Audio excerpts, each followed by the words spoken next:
It was a sunny Thursday morning in Willow Creek, a quiet, tree-lined town where crime felt like something from another world. Lauren Pierce, 28, smiled while making breakfast for her son Milo. She was a florist, a single mom, and everyone described her as warm, dependable, and always early to everything. She dropped 7-year-old Milo at school at 8:10 a.m. and returned home at 8:35 a.m., according to a neighbor's Ring camera. By 9 a.m., her phone stopped responding. By noon, she had missed her shift at the flower shop. Calls went unanswered.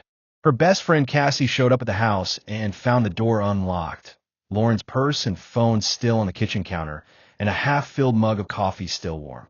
Lauren was gone, as if she had vanished into thin air. Despite a town-wide search and volunteers combing the woods, nothing was found. No signs of struggle, no footprints, no broken windows. Police considered that maybe Lauren had left willingly, but Cassie pushed back. Lauren would never leave Milo. He was her whole world. Weeks passed. Milo moved in with Cassie temporarily. He had nightmares, often talking about a man in the yard. A dark shape, watching, waving. The only lead came from a neighbor who recalled seeing a black pickup truck parked near Lauren's home that morning. The truck was never identified. Lauren's case quietly slipped into the cold files. 2 months after Lauren vanished, Milo told Cassie something strange. "Mommy talked to someone in the yard that day. I saw them near the shed. I was looking out the back window." That detail hadn't been known. The shed had been locked and never searched thoroughly.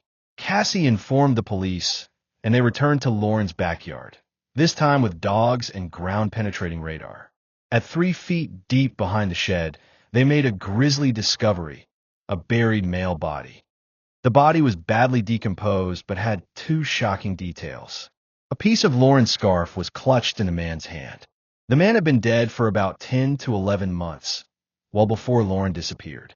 Dental records identified him as Daniel Keene, Lauren's ex-boyfriend, a former police officer discharged for violent behavior and alleged stalking. Months before her disappearance, Lauren had filed a harassment complaint against him. He had threatened her in texts and even showed up at her work. But the case was closed quietly. So how did Daniel's body end up in her yard?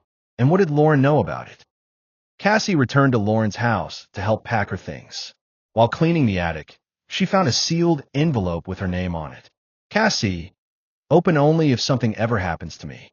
Inside, Lauren confessed. "Daniel came to my house. I defended myself. I think I killed him. I didn't mean to. I buried him. I was scared no one would believe me. But I wasn't alone. Someone helped me, someone I trusted." Lauren didn't name the person, but she ended the letter with, "If I disappear, ask Milo who came to dinner."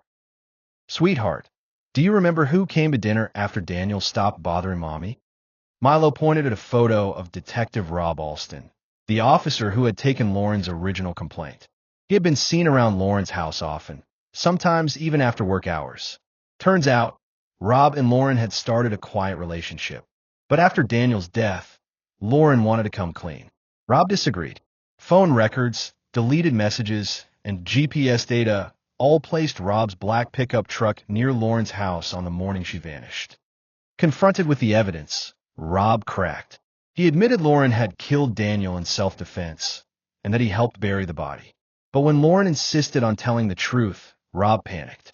He returned to her house the morning she disappeared.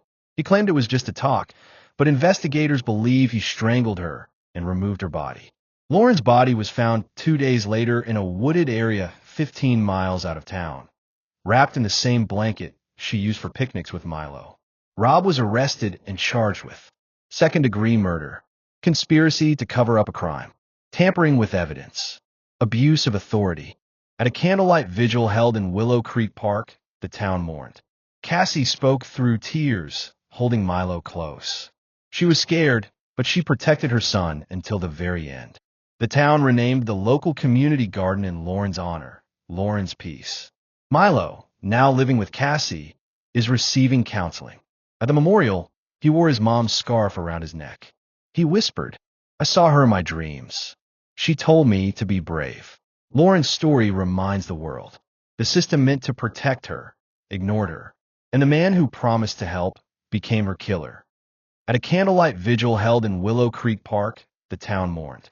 Cassie spoke through tears, holding Milo close. She was scared, but she protected her son until the very end. The town renamed the local community garden in Lauren's honor, Lauren's Peace.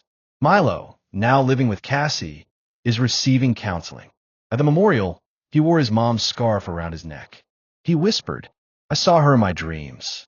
She told me to be brave." Lauren's story reminds the world. The system meant to protect her ignored her, and the man who promised to help became her killer.